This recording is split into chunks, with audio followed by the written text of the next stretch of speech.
Shri Venkateswara gold తాకట్టులో ఉన్న మీ బంగారాన్ని విడిపించి కొనబడును.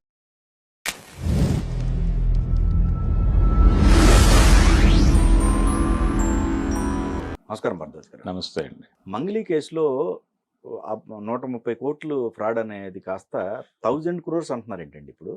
1000 crore వరకు జరిగి ఉండొచ్చు. అంటే ఇప్పుడు వస్తున్న బాధితులు కూడా వీళ్ళు రియల్ బాధితులా లేకపోతే ఏజెంట్లా అనేది కూడా ఒక డౌట్ ఉంది. అంటే 40 లక్షలు 50 లక్షలు కోటి రూపాయలు ఇచ్చామని చెప్తున్నారు. అయితే దీనిలో ఒక వెర్షన్ ఏంటంటే కొంతమంది దగ్గర సమీకరించి వీళ్ళు ఇచ్చారు అనేది. రెండోది వీళ్ళు అధిక వడ్డీ డబ్బులు వస్తాయి కాబట్టి ఇక్కడ ఒక చోట ఎక్కడో చోట 2 రూపాయలకి వడ్డీకి తీసుకొచ్చి ఇక్కడ ఇంకా ఎక్కువ డబ్బులు వస్తాయి, ఆ మధ్యలో ఉన్నటువంటి గ్యాప్ డబ్బులు మనకు మిగులుతాయి అనే ఉద్దేశంతో అప్పులు తెచ్చి మరీ వీళ్ళకి డబ్బులు ఇచ్చారు అనే వెర్షన్ కూడా ఒకటి ఉంది. అయితే అలా ఇచ్చిన వాళ్ళు ఉండొచ్చు. దాంతోపాటు మెజారిటీ ఏజెంట్లుగా వ్యవహరించిన వాళ్ళుగా కనిపిస్తున్నారు. అంటే తమ వ్యక్తిగతమైనటువంటి ఇమేజ్ని, ఆ ప్రాంతంలో వాళ్ళకున్న రిలేషన్స్ని దాన్ని పెట్టుబడిగా పెట్టి జనం నుంచి సమీకరించి తాము వీళ్ళ చేతుల్లో డబ్బులు పెట్టారు. వీళ్ళ దగ్గర నుంచి తిరిగి రాకపోయేసరికి వాళ్ళ నుంచి ప్రెజర్ మొదలైంది వీళ్ళకి పర్సనల్ లెవెల్లో. ఈ పెద్ద నెట్వర్కే అండి ఇది ఒక గొడవ. రెండోది వడ్డీకి తెచ్చి ఇక్కడ కట్టిన వాళ్ళకేమో వాళ్ళ దగ్గర వడ్డీ కట్టాలి, వాళ్ళ ప్రెజర్ ఉంది. రైట్. దాంతో వాళ్ళు వస్తున్నట్టుగా కనిపిస్తోంది.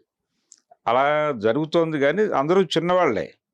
కానీ ఇండివిజువల్గా ఇప్పుడు మీడియా ముందుకు వస్తున్న వాళ్ళు 40 లక్షల దగ్గర నుంచి కోటి రూపాయల వరకు మాట్లాడుతున్నారు. ఇంత డబ్బులు ఉన్నాయా వీళ్ళ దగ్గర అంటే మెజారిటీ బంజారా కమ్యూనిటీకి చెందిన వాళ్ళగా కనిపిస్తున్నారు.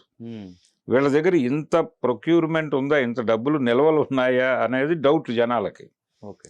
కానీ వీళ్ళందరూ ఒక్కళ్ళు ఇండిపెండెంట్గా పెట్టిన వాళ్ళని నేను అనుకోవడం లేదు.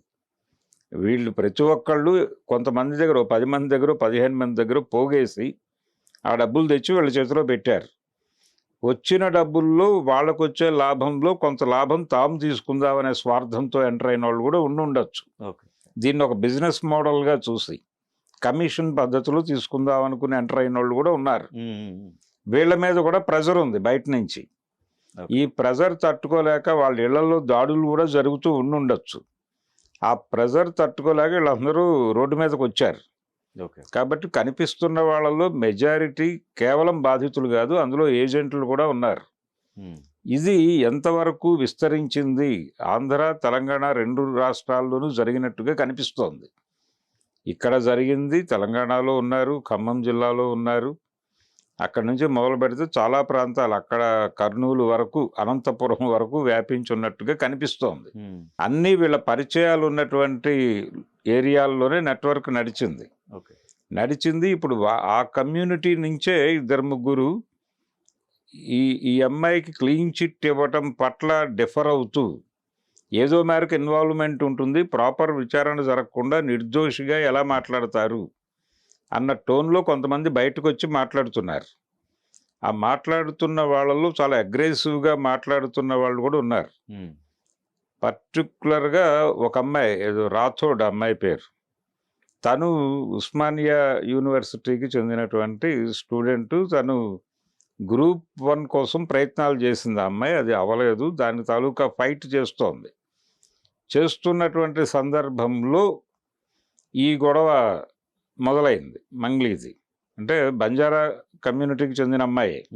తను తన ఏరియాలో జరుగుతున్నటువంటి ఒక ప్రెస్ మీట్ దగ్గర నిలబడి ఉండగా మంగ్లీ ఫోన్ చేసింది ఆ అమ్మాయికి.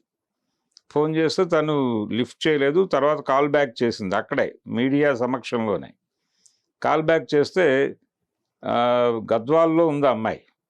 గద్వాల్లో ఒక కాంగ్రెస్ లీడర్ నన్ను అన్పాపులర్ చేయడానికి రకరకాల ప్రయత్నాలు చేస్తున్నాడు, కాబట్టి వాడి గురించిన వివరాలు తీసుకో, వాడితో ఒకసారి మాట్లాడు అన్న పద్ధతిలో ఈ అమ్మాయి మంగ్లీ ఆ అమ్మాయిని ఫీడ్ చేస్తోంది. ఈ అమ్మాయి ఏమో తెలియదక్క అని చెప్తోంది. లేదు, ఎందుకు అంత భయపడుతున్నావు, ఏం కాదు, నువ్వు తెలుసుకో, వాడెవడో చూడు, టార్గెట్ చేద్దాం, అతనే చేస్తున్నాడు ఇదంతా అన్న టోన్లో ఆవిడ బుల్డోజ్ చేస్తూ మాట్లాడుతూ ఉండగా పక్కన ఉన్నటువంటి ఇంకొక లీడర్ తీసుకున్నాడు దాన్ని, ఆ ఫోన్ని తీసుకునేసరికి ఆవిడ కట్ చేసింది. ఎందుకు కట్ చేయాలి అనేది ఇప్పుడు ఈ అమ్మాయి క్వశ్చన్. కట్ చేసింది కాబట్టి తను తప్పు చేసింది. కమ్యూనిటీ లీడరే కదా, ఇప్పుడు అమ్మాయితో మాట్లాడాలనుకుంది కాబట్టి ఏదో మిస్టేక్ ఉంది తన వైపు నుంచి, అందుకని ఆర్గ్యూ చేయట్లేదని ఈ అమ్మాయి మీడియా ముందుకు వచ్చి మాట్లాడుతోంది. ఇప్పుడు అంటే ఇక్కడ ఒకటండి, ఇంత జరుగుతున్నప్పటికి కూడా వాళ్ళల్లో ఎవరిని కూడా అరెస్ట్ చేయలేదు అనేది కూడా ఒక వాదన. అదే ఇప్పుడు ఇదంతా ఓపెన్ డిబేట్లు టీవీ ఛానల్స్ లోకి వీళ్ళు వచ్చేసి మాట్లాడేస్తున్నారు. అలాగే కొంతమంది అదే కమ్యూనిటీకి చెందిన వాళ్ళు ఫిలిం ఛాంబర్కి వెళ్ళి మంగ్లీని కొంతకాలం నిషేధించండి అని ఒక కంప్లైంట్ లాంచ్ చేసి వచ్చారు. మాలో కాదండి, ఛాంబర్లో. అంటే సినిమా ఇండస్ట్రీలో పాటలు పాడిస్తున్నారు కదా అమ్మాయితో, కాబట్టి అది ఆ స్టేటస్ చూపించి అమ్మాయి ఇలా ఇవన్నీ చేస్తోంది కాబట్టి ఇక్కడ నుంచి మొదలైంది అనుకుంటే, ఇక్కడ నుంచి క్రియేట్ అయిన ఇమేజ్ని పెట్టుబడిగా వాడి ఆవిడ ఇవన్నీ చేస్తోంది అని మేము అనుకుంటున్నాం.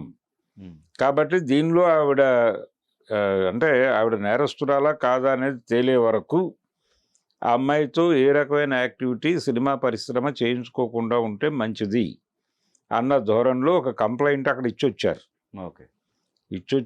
దాని మీద కూడా బయట గొడవ జరుగుతోంది. ఇంత జరుగుతున్నప్పటికీ ప్రభుత్వం వైపు నుంచి కానీ ఎన్ఫోర్స్మెంట్ డైరెక్టరేట్ నుంచి కానీ కదలికలు కనిపించకపోవడం ఏమిటి అనే ప్రశ్న కూడా ఉంది.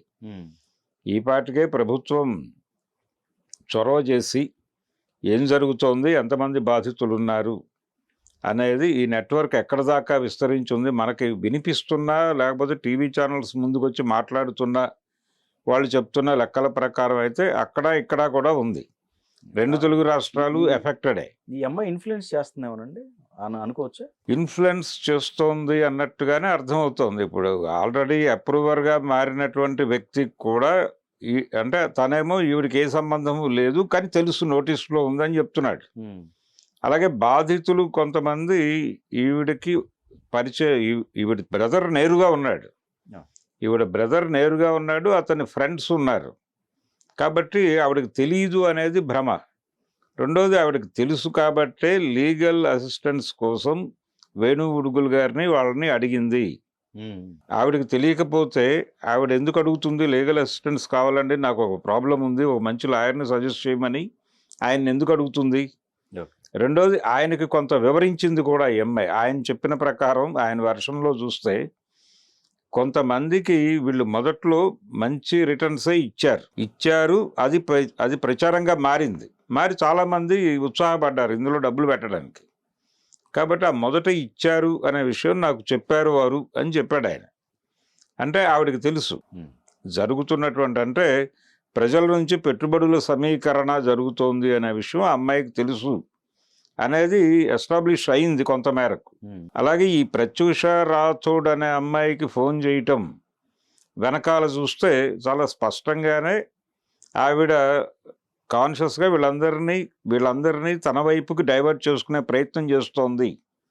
తన కమ్యూనిటీలో కొంచెం మాట్లాడగలిగినటువంటి వాళ్ళని తన కంట్రోల్లోకి తీసుకునే ప్రయత్నం చేస్తోంది అనేది కూడా అమ్మాయి మాటల్లో అర్థమవుతోంది. 2-3 సార్లు అక్క నాకు ఫోన్ చేసింది అని అమ్మాయి మీడియా ముందుకు వచ్చి మాట్లాడుతోంది. అలాగే సంపత్ నాయక్ చాలా క్లియర్గా ఈ అమ్మాయి పాత్ర ఉండవచ్చు అని అనుమానిస్తున్నాము, తన వైపు నుంచి మా దగ్గరికి వచ్చి వివరణ ఇవ్వడం లేదు అని ఆయన మాట్లాడాడు మీడియా ముందుకు వచ్చి. ఇలా ప్రతి ఒక్కళ్ళు ఏదో సందర్భంలో ఆ అమ్మాయిని కార్నర్ చేస్తున్నారు. ఆ అమ్మాయి ప్రత్యూష మీద కానీ లేకపోతే ఇతని మీద కానీ ఏ విధమైన విమర్శ చేయలేదు, బహిరంగంగా చేయలేదు. ఇప్పుడు తనకు సపోర్టుగా వచ్చినటువంటి బంజారా సంఘాల మీద కూడా ఈ ప్రత్యూష దాడి చేస్తూ ఈ మధ్యకాలంలోనే ఒక మెడిసిన్ చదువుతున్నటువంటి ఒక పీజీ స్టూడెంటు ఆత్మహత్య చేసుకున్నాడు. ఆ సంఘటన మీకు ఎందుకు కనబడలేదు? మంగ్లీని బ్యాడ్ చేస్తున్నారు అని మీరు ప్రెస్ మీట్ పెట్టారు. ఇలా మనకి ప్రాపర్గా ఉద్యోగాలు రావటం లేదు మన కమ్యూనిటీకి. ఇలా ఒక పీజీ స్టూడెంట్ సఫర్ అయ్యి సూసైడ్ చేసుకున్నాడు. ఈ ఘటనలప్పుడు మీరు ఎందుకు వచ్చి ప్రెస్ మీట్లు పెట్టలేదు? మంగ్లీ గురించి ప్రెస్ మీట్ పెట్టారంటే మీకు ఎంతో కొంత ముట్టింది ఆవిడ దగ్గర నుంచి. అప్పుడు ఆవిడని ప్రొటెక్ట్ చేయడానికి మీరు అందరూ రోడ్డు మీదకి వచ్చి హడావిడి చేస్తున్నారు అని ఈ అమ్మాయి ఓపెన్గా మాట్లాడుతోంది. మాట్లాడుతోంది తనకు నాకు థ్రెట్ ఉండొచ్చు అని మాట్లాడుతోంది. మా తల్లిదండ్రులకి వాళ్ళు మదర్ ఫాదర్ నాకు చెప్పారు ప్రాబ్లంలోకి వెళ్తున్నావు నువ్వు అని. ఈ లెవెల్లో బయట నడుస్తోంది వ్యవహారం. నడుస్తున్నప్పుడు డిపార్ట్మెంట్ వైపు నుంచి, పర్టికులర్గా గవర్నమెంట్ వైపు నుంచి ఈ కేసుకు సంబంధించినటువంటి ఒక అధికారిక ప్రకటన ఇప్పటివరకు రాలేదు. అవును. అది డౌట్ వస్తుంది. అంటే తను ఇన్ఫ్లుయెన్స్ చేస్తే ఆగింది అని కూడా అనుకోలేము. ఎందుకంత సీరియస్గా పట్టించుకోవట్లేదు? జనరల్గా మీడియాలో వచ్చే వార్తలు ఆ కన్సర్న్ డిపార్ట్మెంట్స్కి వెళ్ళిపోతాయి. దాని మీద మీ యాక్షన్ ఏమిటి అనేది ఒక ప్రశ్న ఉంటుంది డీజీపీ ఆఫీస్ నుంచి. దానికి సంబంధించి ఏమీ జరగట్లేదా, లేదు పట్టించుకోవట్లేదా, అది మీడియాలో జరుగుతున్న గొడవలే అని అనుకుంటున్నారా, విక్టిమ్స్ కండిషన్ ఏంటి? వాళ్ళైతే పోలీస్ స్టేషన్ల దగ్గరే ఉన్నారు. రెండోది, ఆ రోజు సిఐ గారు వ్యవహరించిన, పంజాగుట్ట సిఐ గారు వ్యవహరించిన తీరు మీద కూడా హైకోర్టు ఆక్షేపణ తెలియజేసింది. ఆ సుబ్బారావు పట్ల వాళ్ళు వ్యవహరించిన తీరు పట్ల. దాని మీద కూడా ప్రభుత్వం వైపు నుంచి ఒక స్పష్టమైనటువంటి ప్రకటన రాలా. ఏం జరుగుతోంది, అసలు అంత సీరియస్గా పట్టించుకోవటం లేదా, ఇంకో చోట ఎక్కడైనా ఎంగేజ్ అయి ఉన్నారా అనేది డౌట్ జనాలకి. అది మంగ్లీ కేసు గొడవ. ఇప్పటికీ సందేహాలు ఉన్నాయి. చాలా క్లియర్గానే వాళ్ళు భారీ ఎత్తునే డబ్బులు మొబిలైజ్ చేశారు అనేది అర్థమవుతోంది. తను వాడుతున్నటువంటి కార్లు, ఇవన్నీ తను నివసిస్తున్నటువంటి భవంతి తాలూకా ఫొటోస్, ఇవన్నీ బయటకు వస్తున్నాయి. అంటే నిజంగానే ఒక సింగర్గా ఈ రేంజ్లో మెయింటైన్ చేయడానికి అవకాశం ఉంటుందా, లేదు ఈ సంపాదన యాడ్ అయిందా, ఇలాంటి కార్యక్రమాల్లో ఉండటం వలన ఇలాంటి సంపద వచ్చిందా అనేది కూడా ఒక ప్రశ్న జనాల్లో ఉంది. జనాలు కన్జ్యూమ్ చేస్తున్నారు, ఈ వార్తల్ని కన్జ్యూమ్ చేస్తున్నారు. ఏం జరుగుతోంది, గిరిజన బిడ్డ అనేటువంటి విక్టిమ్ కార్డు వాడింది ఆ అమ్మాయి అని కూడా ఈ ప్రత్యూష మాట్లాడుతోంది. అంటే మాకు కష్టాలు వచ్చినప్పుడు ఆ అమ్మాయి ఎప్పుడు మా వైపున వచ్చి నిలబడలేదు, కానీ తనకి ఇబ్బంది ఉన్నప్పుడు మాత్రం మేమందరం గుర్తొచ్చాం, తనకి గుర్తొచ్చి మా అందరికీ ఫోన్లు చేస్తోంది, చేసి మా అందరినీ తన వైపు నిలబడమని ప్రెజర్ పెడుతోంది. ఆ అమ్మాయి ప్రెజర్ పెడుతోంది అంటేనే ఎక్కడో తన ఇన్వాల్వ్మెంట్ ఉందనేది అర్థం కదా. ఇంతకంటే ఎవిడెన్స్ ఏం కావాలని మాట్లాడుతోంది ఆ అమ్మాయి. కాబట్టి దీన్నైనా పట్టించుకుని ప్రభుత్వం వారు ఏదైనా ఒక మాట మాట్లాడితే పద్ధతిగా ఉంటుందని అనుకోవాలి.